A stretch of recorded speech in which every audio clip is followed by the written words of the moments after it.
What is burnout?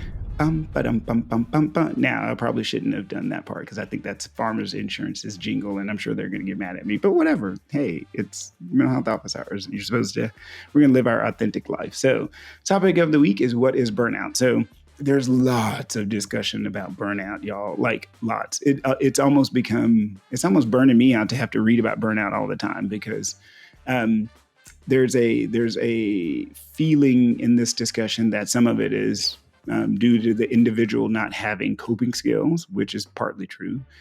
It's also a feeling that it's kind of workplace oriented, like the workplaces has unreasonable expectations that are making things worse, and that's also partly true. And so as a result, and there's a kind of a definition of burnout being, the feeling of fatigue, depersonalization, derealization, where you feel like you're not part of society or you're not part of the environment or activity that you're sitting in at the moment. That sense of dread when you get ready to go into a certain situation. And then there's a whole big discussion about moral injury, where, especially in the healthcare field, where it's basically we're asking licensed people to put themselves in predicaments when they know they're not supposed to be in those positions. So in other words, there's times when doctors are tired or therapists are tired, and the system, health systems or otherwise, are still asking them to be emotionally present, which makes makes the feelings worse. Yeah, it's a whole thing. So if you Google moral injury, if you Google burnout, it's all there. I'm going to give y'all my definition of burnout because I wrote it and I like it and I'm going to stick by it. So, but I always have to read it because I didn't commit it to memory because I only have so many things I can keep in mind at one time. So my definition of burnout. All right. Burnout is a mental health state caused by perceived financial devaluation mixed with tangible loss of autonomy created from a poor workplace operating system. Okay, I'm going to give it to you one more time. Burnout is a mental health state caused by a perceived financial devaluation mixed with tangible loss of autonomy created from a poor workplace operating system. Okay. And so I'm going to walk you through each of these parts and why I put it in one big long run-on sentence. So if you're an English major, please don't get mad at me. I'm just a lowly psychiatrist that, doesn't know a gerund from an infinitive, but that's okay. All right. So burnout. So a mental health state. So I did not say it's a disease or a disorder because in the world of psychiatry, there is a specific definition for disease and disorder, and I didn't want to make burnout a disease or disorder, so I said it's a mental health state. So it is a feeling, a phase of being, right? So that's a mental health state, and that is caused by perceived financial devaluation. So in almost every situation where you mention burnout, that person feels like they're not being valued and that they're not being valued financially, almost universally. I haven't met a person that did not. I've not met a person who's making $1 million to sit at home who feels burned out. So if that makes sense. So most times if somebody's feeling burned out, it's because there is a financial component to the burnout.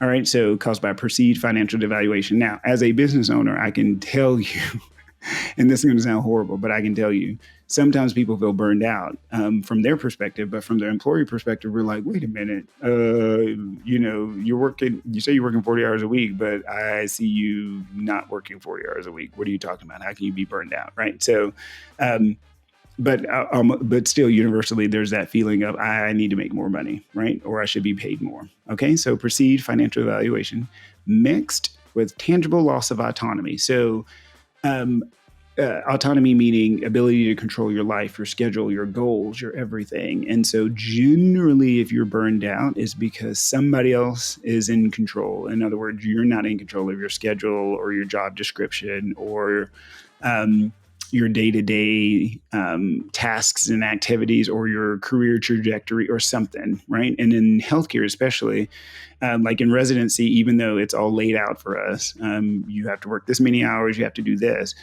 We can't get out of the system. So like you'll never see, not never, it's very rare that you'll see a resident quit, because once you quit residency, it screws up your entire ability to practice as a doctor. Same thing as a therapist. If you go, oh gosh, I'm going to stop doing my hours to finish my licensure, then you can't practice as a therapist, meaning you can't really make any money from that particular career path. And so tangible loss of autonomy. And the other part is quite a few of the training programs, it kind of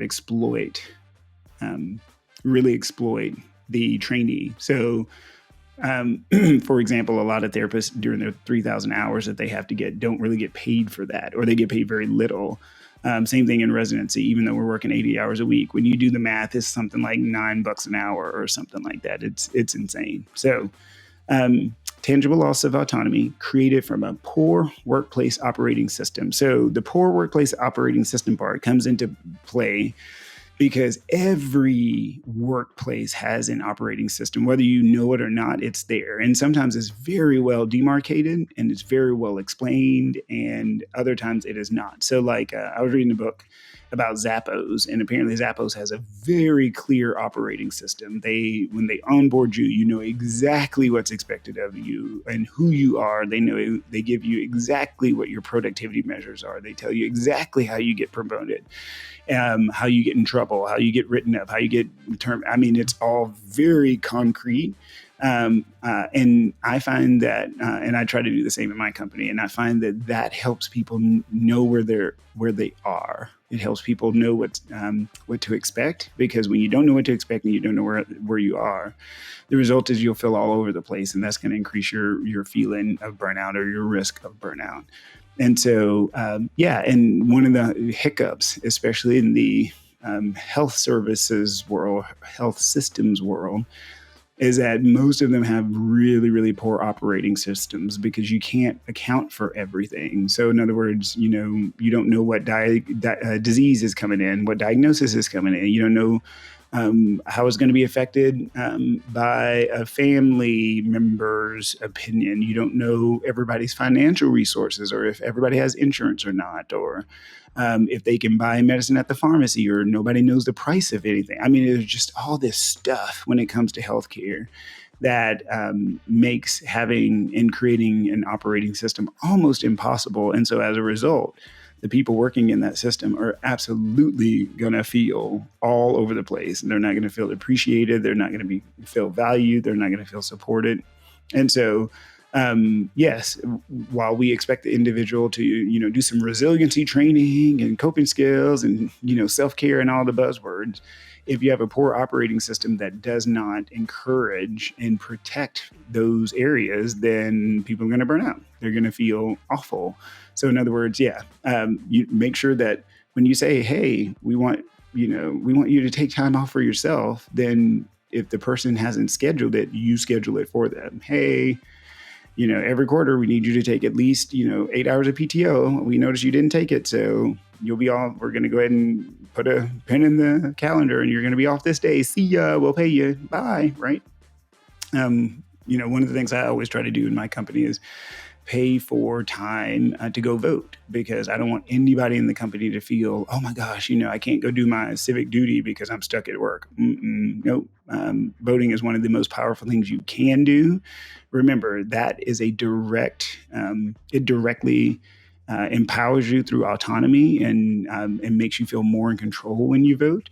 And so that's a small thing that I try to do with my crew to make sure that they don't feel burned out. And the touch and base repeatedly, hey, is this working? Is it not working? What, how are you feeling? How can I help? All of those things make for a better operating system. And it improves the mental health state. And then make sure, again, financially, that you are in a system, or if you are an entrepreneur and a clinician entrepreneur listening to this, that you make sure that you're paying people fairly and as best you can.